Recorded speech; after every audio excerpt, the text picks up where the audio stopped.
આપણે એવું વિચારીએ છીએ કે ધનતેરસના દિવસે લક્ષ્મી માતાજીની પૂજા થાય, તો લક્ષ્મી પૂજન તો થાય જ છે, પણ ધનતેરસના દિવસે કોનું પૂજન થાય?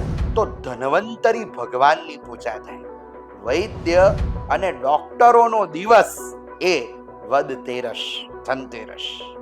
આપણી જે કંઈ ઔષધિઓ છે એ ઔષધિઓનું સર્જન કરવા વાળા ધન્વંતરી ભગવાન છે. દેવો અને દાનવોનું જ્યારે સમુદ્ર મંથન થયું, એમાં અમૃત કળશ લઈ ધન્વંતરી ભગવાન પ્રગટ્યા.